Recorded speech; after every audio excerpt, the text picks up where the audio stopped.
Samajwadi party से Gorakhpur mayor पद पर प्रत्याशी काजल निषाद ने मीडिया कर्मियों से प्रेस वार्ता के दौरान कहा कि गोरखपुर उनका ससुराल है। उन्होंने कहा कि मायके से डोली और ससुराल से अर्थी ही उठती है। गोरखपुर में उनका घर और ससुराल है। उनका राजनीतिक करियर भी यहाँ पर मजबूत है। जब भी उन्होंने लड़ाई लड़ी है उनकी हार हुई है, इसमें कोई शक नहीं है। लेकिन ये सभी को पता है कि इस लड़की के अंदर कितनी हिम्मत है। यह कोशिश लगातार करती है। कोशिश करते रहिए, निश्चित है आपकी जीत होगी। यहाँ पर भी कड़ी टक्कर है। जरूरत नहीं है कि जीत यहाँ से होगी, लेकिन सबको पता है कि सबका प्यार, सहयोग, आशीर्वाद रहा तो कहीं न कहीं तो कुछ न कुछ परिवर्तन जरूर होगा। काजल निषाद ने निषाद समाज के लोगों को निषाद पार्टी के राष्ट्रीय अध्यक्ष MLC डॉक्टर संजय निषाद को लेकर आह्वान करते हुए कहा कि बड़ा हुआ तो क्या हुआ, जैसे पेड़ खजूर, पंछी को छाया नहीं, फल लागे अति दूर। उन्होंने कहा कि खजूर का पेड़ ना ही तो पंछी को छाया देता है, फल भी बहुत दूर लगता है। विशाल तो वह होता है, लेकिन किसी काम का नहीं होता। काजल ने कहा कि डॉक्टर संजय निषाद MLC हो गए, बेटा सांसद और विधायक हो गए, लेकिन समाज के लिए वे किसी भी काम के नहीं हैं। समाज को समझना चाहिए था कि उन्होंने कहा था कि आम का पेड़ लगाएंगे और पूरे समाज को फ्री में मीठा फल चखने को मिलेगा, लेकिन ऐसा नहीं हुआ। वो समाज के हितैषी नहीं है। बहुत खुशी की बात है। मैं तो अकेले ही चली थी और धीरे धीरे कारवां बढ़ता गया और ये काफिला भी इतना बढ़ गया है, इतना आगे बढ़ गया है कि बस भरपूर प्यार, सहयोग, समर्थन मिलते ही जा रहा है। इसीलिए काजल निषाद की लड़ाई अब रही नहीं गई है।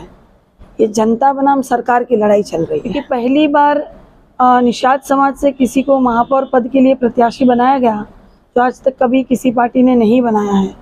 सांसद भी बनाए गए या विधायक भी बनाए गए, महापौर के लिए टिकट नहीं मिला है। खुशी की एक लहर है। तो कैसे माना जाए कि संजय निषाद तो आपके साथ नहीं है, वो तो बीजेपी के साथ है, तो निषाद समुदाय आपके साथ किस तरह से खड़ा हुआ, कैसे माना? नहीं, देखिए वो हमारे ससुर लगेंगे और वो हमारे ही साथ है, हमें आशीर्वाद दे रहे हैं।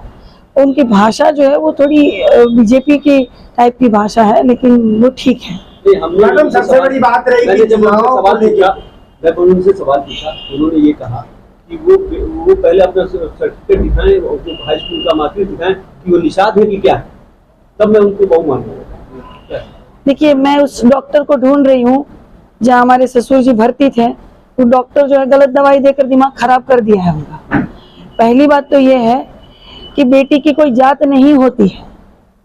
बेटी जब ससुराल में जाती है तो वहीं की होकर रह जाती है। और हमेशा ही सबके माता पिता ने बचपन से ही सिखाया है कि बेटा आपकी डोली जो है वो तो मायके से उठेगी, लेकिन ससुराल से आपकी अर्थी उठेगी।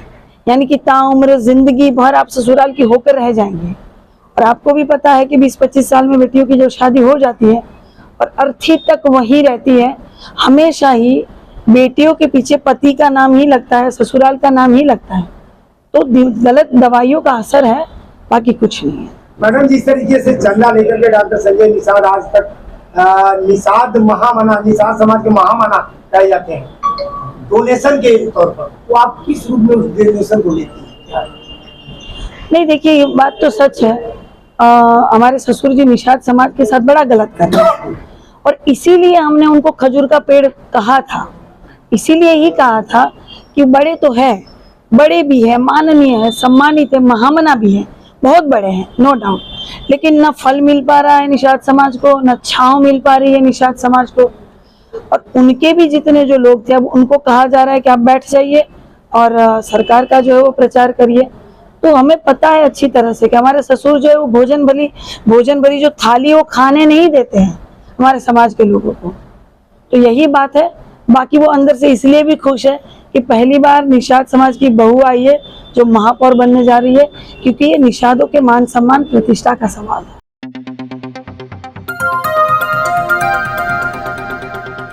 बजाओ जरा झूम के बजाओ, बजाओ बजाओ जरा झूम के बजाओ।